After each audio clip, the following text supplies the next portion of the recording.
You believe your choices are your own, that the decisions you make with your money are a product of conscious thought. This belief that you are a rational person is the very foundation of your identity. But what if that foundation is built on an illusion? Look at the question on the screen. Do you believe you are in complete control of your financial choices? Your immediate answer is probably yes. It almost has to be. Because if you aren't in control, then who is? Well, the truth is, your brain often has other plans. It runs on a hidden logic, an ancient programming that operates just beneath the surface of your awareness. Understanding this program is the first step to rewriting it. So, let's begin by pulling back the curtain on this rational illusion.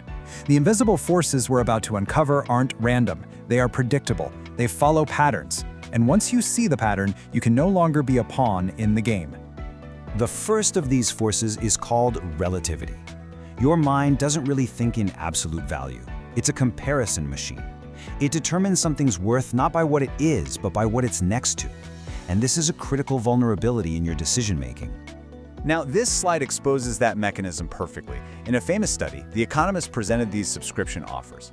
Now, with the three options on the left, that print-only choice for $125 seems useless, right? Nobody chooses it. But it's not useless. It's a decoy. Its only purpose is to make the print and web option right next to it look like a fantastic deal. Now, look what happens when the decoy is removed. The choice suddenly becomes difficult and people are split. You see, you weren't making a rational choice. The choice was being made for you. The second force is anchoring. The very first number your brain sees latches on. It becomes the reference point for all your later judgments of value. And this anchor doesn't even have to be logical. In fact, it's most powerful when it's completely arbitrary. Think about how strange this is. Researchers had people write down the last two digits of their social security number and then bid on some items. Those with higher numbers consistently bid more money. A random, meaningless number became the anchor that dictated their perception of value. This is happening to you all the time, in ways you don't even perceive. Now we need to move deeper to the second layer of this architecture, the emotional current.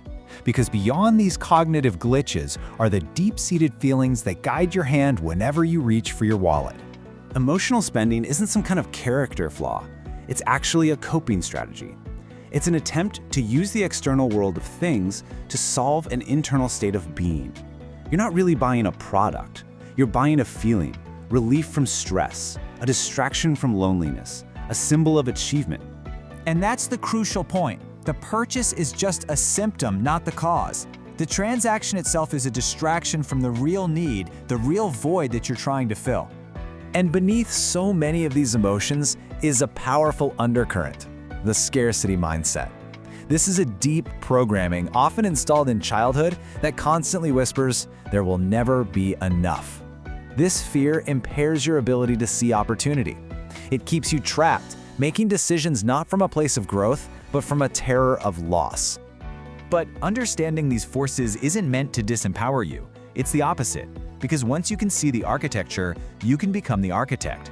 You can shift from being a product of your environment to a designer of it. The framework for this is known as nudge theory. It's not about using brute force or willpower to fight your own mind. It's about making small, intelligent changes to the environment where you make your decisions, subtly guiding yourself toward better outcomes. These principles are the tools you use as a choice architect, and of all of them, the default option is maybe the most powerful. We just tend to follow the path of least resistance. Now, companies use this against you, but you can use it for yourself. Think about automatic retirement savings. That's a perfect example. The decision is made just once, and then the default does all the work, protecting you from your own future irrationality. So this brings us to the practical application. Becoming an architect requires daily practice. And there are three mental shifts that can begin to rewire the very way you interact with money. First, you have to question the anchor. When you see a price, especially a sale price, just pause. Ask yourself, is this value based on reality, or is it based on that arbitrary first number they showed me? Second, you have to design your defaults. Automate your savings. Remove your saved credit card info from websites. Add friction to impulse buys. You make the wise choice the easy choice. And third, name the emotion. Before you buy something you hadn't planned on, stop. Ask yourself, what am I feeling right now? Am I trying to buy a solution to an emotion?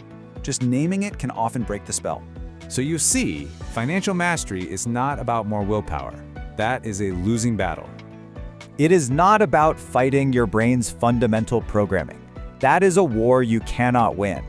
It is about understanding the architecture of your own mind, and then calmly, intelligently becoming its designer.